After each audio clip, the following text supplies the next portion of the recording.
आखिर कुछ लोगों की राजनीति बार बार धर्म और धार्मिक भावनाओं के इर्द गिर्द क्यों घूमती रहती है? क्या देश में बात करने के लिए अब आपको कोई और मुद्दा नहीं चाहिए, बस धर्म चाहिए? बेरोजगारी, शिक्षा, स्वास्थ्य, महंगाई, महिलाओं की सुरक्षा, किसानों की समस्याएं और विकास जैसे अनगिनत टॉपिक्स हैं इस देश में। लेकिन कुछ लोग बार बार ऐसे बयान देते हैं जिनसे समाज में तनाव पैदा होता है। सवाल यह है कि किसी भी धर्म के रिस्पेक्टेड लोगों के बारे में अपमानजनक टिप्पणी करके आखिर क्या हासिल करना चाहते हैं?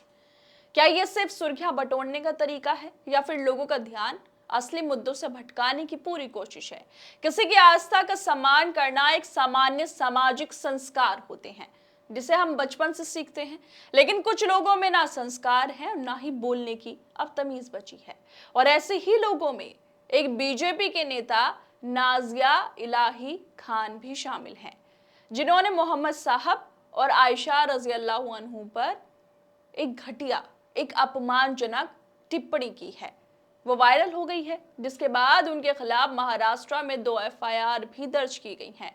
आरोप है कि उन्होंने एक सोशल मीडिया पॉडकास्ट में इस्लाम के पैगंबर हजरत मोहम्मद साहब और हजरत आयशा रजी अल्लाह अन्हु के बारे में आपत्तिजनक टिप्पणियां की है, जिससे मुस्लिम समुदाय की भावनाएं आहत हो गई हैं। पुलिस मामले की जांच कर रही है और कानूनी प्रक्रिया भी जारी है। लेकिन इस पूरे मामले में सबसे बड़ा सवाल सिर्फ एक व्यक्ति का नहीं है। सवाल यह है कि आखिर किसी भी धर्म के रिस्पेक्टेड और सम्मानजनक लोगों के बारे में अपमानजनक भाषा बोलने की जरूरत क्या है? भारत एक लोकतांत्रिक देश है, यहाँ अभिव्यक्ति की आजादी है। लेकिन अभिव्यक्ति की आजादी का मतलब किसी धर्म, समुदाय या उसके सम्मानित व्यक्तियों का अपमान करने का बिल्कुल भी अधिकार नहीं है। अगर कोई व्यक्ति किसी धर्म से सहमत नहीं है तो उसे अपनी राय रखने का अधिकार है, लेकिन जब राय और अपमान के बीच की सीमा पार की जाती है तब विवाद पैदा होता है। लेकिन नाजिया इलाही खान जैसे लोगों को शायद कभी बोलने की तमीज सिखाई नहीं गई। इसी वजह से ये बीजेपी के लोग लाइमलाइट लेने के लिए किसी भी हद तक गिर जाते हैं और कुछ भी बोलने लगते हैं। नाजिया की इस टिप्पणी के बाद मुंबई मेट्रोपॉलिटन रीजन की पुलिस ने पिछले 2 दिनों में नाजिया इलाही खान के खिलाफ 2 एफआईआर दर्ज की हैं। पहली एफआईआर भिवंडी के शांतिनगर पुलिस स्टेशन में स्थानीय निवासी अदनान अंसारी की शिकायत पर दर्ज की गई। अपनी शिकायत में अंसारी ने बताया कि 19 जून को उन्हें इंस्टाग्राम पर एक पॉडकास्ट रील दिखी, जिसमें खान ने दिव्या सिंह नाम की होस्ट के साथ बातचीत के दौरान कथित तौर पर अपमानजनक टिप्पणी की थी। शांतिनगर पुलिस ने खान पर धार्मिक भावनाओं को ठेस पहुंचाने के इरादे से जानबूझकर किए गए कामों और इंफॉर्मेशन टेक्नोलॉजी एक्ट के संबंधित धाराओं के तहत मामला दर्ज किया है। इसे सोशल मीडिया वीडियो को लेकर मुंबई के जीजे मार्ग पुलिस स्टेशन में एक दूसरा मामला भी दर्ज किया गया है। जो लोग सोशल मीडिया पर लाखों लोगों तक पहुंच रखते हैं, उनकी जिम्मेदारी आम लोगों से कहीं ज्यादा बढ़ जाती है। उनके एक बयान से समाज में तनाव भी पैदा हो सकता है।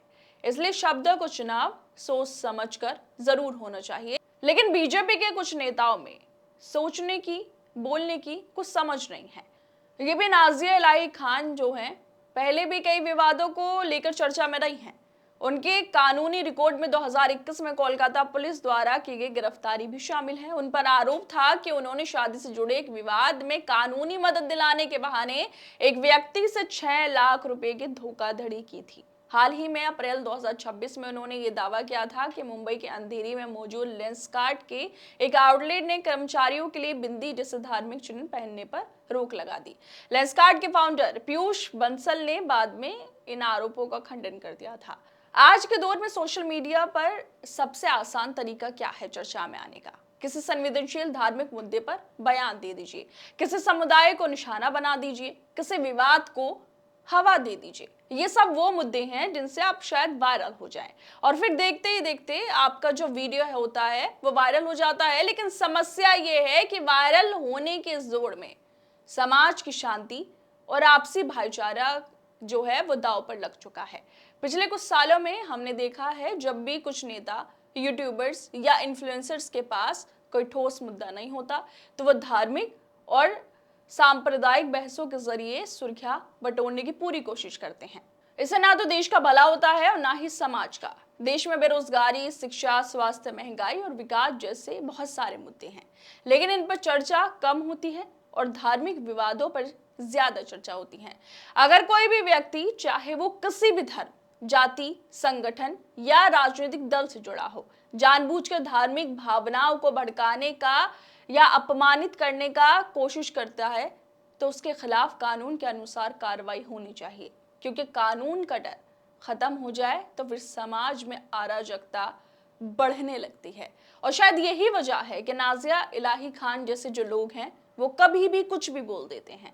इस पूरे मामले में आखिरी फैसला अदालत और जांच एजेंसियां करेंगी, लेकिन एक बात साफ है कि सोशल मीडिया की लोकप्रियता, राजनीतिक पहचान या व्यक्तिगत विचार किसी को भी दूसरे की आस्था का अपमान करने का अधिकार बिल्कुल नहीं देते। इसी वजह से इस मामले में भी कार्रवाई होनी चाहिए और जिस तरह से नाज़िया इलाही खान ने ये टिप्पणी की है उसको लेकर भी उनसे जांच होनी चाहिए और पूछताछ होनी चाहिए।